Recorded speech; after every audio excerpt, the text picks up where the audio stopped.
you've made your case and you're bankrupt, and go away and don't do it again. But we're going to let the creditor carry that on its books, as if it was a good asset. In other words, you don't have to show that on your books as a hole in your books that's going to ruin your asset base. So it's just an accounting thing. And in fact, that's what they've done in China for years. They carry a lot of bad debt on their bank's books, and they just don't worry about it. It's just like we've got $12 trillion of bad debt in the U.S. that the U.S. is never going to pay that debt back, but we don't worry about it. We just carry that on the books, and we keep rolling it over from year to year.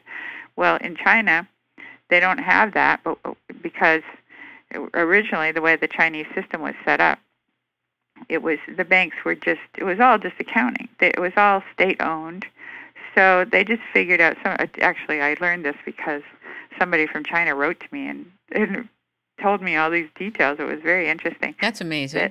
The internet is the most amazing thing. I mean, I feel like the CIA. I've got all these people reporting to me from all over the world. Hey, you know what you should do on your site? You should put a Google Translate on it so people can read it in every language. Ooh, hey, that's a good idea. Yeah, you're already using WordPress, so just put a Google Translate button on there. Then anybody who comes can put it in any language, and you can make it easier for people from different countries. I notice you've published in Sweden and in Germany, correct? And Korean. Wow. Free translations. I think that's awesome. That's awesome. How's your book doing? It's fine. It's self-published, so it's hard for me to even judge, but I'm certainly busy. And I guess it was a bestseller in Korea and Germany. And in Sweden, they want me to do a book tour in April. And he said I would be a big draw because everybody knows my name there, which is so odd because, I don't speak Swedish. I've never been to Sweden. That's wonderful. That's wonderful. Talk about the second option in canceling, which is to cancel the debt bonds and permit banks to retain them for purposes of accountancy. Is that similar to the first option or different? Yeah, well, he's just saying you could either write it off both sides of the books, or you could leave it on the books but allow them to carry it as if it were a performing asset when it isn't. Isn't all of when you really take a step back and look at the accounting of banks, is it not the biggest racket on the planet, one of them? What is it? What is it? It is, but then you have to distinguish. A lot of people think that the fault is allowing banks to issue credit, but actually credit is the magic thing that has made the world go round for a long time. Credit is actually a good thing. The problem is that the credit is issued privately by banks that are pretending to have money that they don't have. So it's a problem for the banks because right now they're all in trouble. But it's also obviously a problem for us because we're being forced to pay interest on a debt that didn't really exist, or on here's the way the whole thing works. Somebody explained this, and I thought it was a great analogy. The creditor or the seller wants his money now. The buyer doesn't have it. The buyer says, "Trust me to pay you over time, and I'll pay you some extra." But the seller doesn't know the buyer, and so he doesn't trust the buyer. So they go to this third party called a bank that's been in town a long time, and everybody acknowledges that it's a stable member of society. And the bank says, "Okay, we'll pretend to have the money, and we'll write it into your account, and it's all numbers on a screen, so it'll all work. Everybody allows us to do this, and then you'll pay us back. And for us taking the risk that maybe you won't pay, we'll collect double over 30 years, double or more over 30 years. But that's fair because we're taking a big risk here. We might be found out in this fraud. The shell game might fall apart because we might not be able to shuffle all these numbers between different banks." So that's the way it worked, but the problem is it gives them the power over everything. They've got the power they use that power to create credit to buy up businesses all around the world. They buy up the media, so therefore we're not getting the straight story, we're getting their story.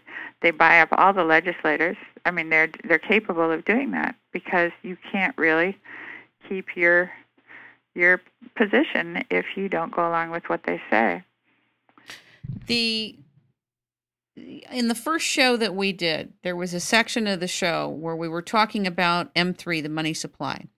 And you were explaining something very critical about the fact that, I'm paraphrasing, but you'll remember, that issuing credit is not necessarily going to create inflation or blow out the money supply if it's for goods and services. Can you explain that? Because a lot of people think that if you create credit, if you issue credit, you're blowing out M3.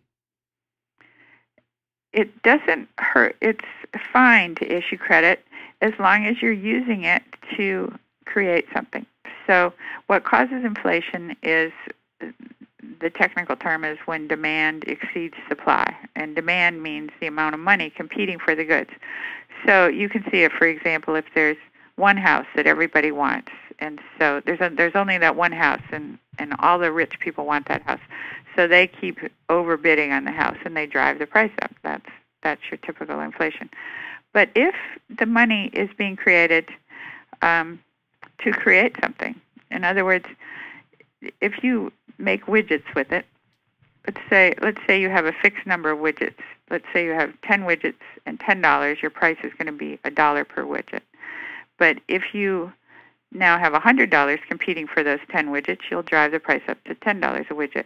But if you use that $100 to make widgets, and you make 100 widgets, the price is still going to be $1 a widget. So it's a question of what you use the money for. If you use it to speculate, which is merely making money off of making money, obviously you're going to drive, that's inflationary, because you're not making any real products. But if you put it into the real GDP, they now can count financial products in the GDP, but they're not anything. They're not real products. But if you put real products, use your money to create real products and real services, then all you've done is expand the economy, and you haven't driven up prices. And this has been shown historically. I mean, look at China. China has had money pouring into it for centuries, that people would come with their gold and silver and buy all the Chinese trinkets. And all that money flooding the Chinese economy did not drive prices up. Why not? Because they used it to make more and more stuff. That's a very important basis for understanding the issuing of credit and how it won't inflate the money supply and cause a collapse. Because I think there's confusion in the perception of, some people equate the issuing of credit like just printing money. And when you made that distinction, it really helped me think about it. And I'm sure for people listening, it helps them too.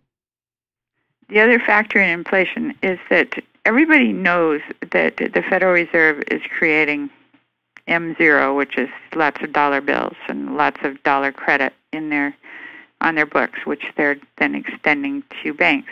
But what most people are missing here, the factor that's missing, is that a huge hole was created in our money supply when what's called the shadow lenders went away. It used to be the banks would create, say you're allowed to create $9 of loan for every $1 of deposit.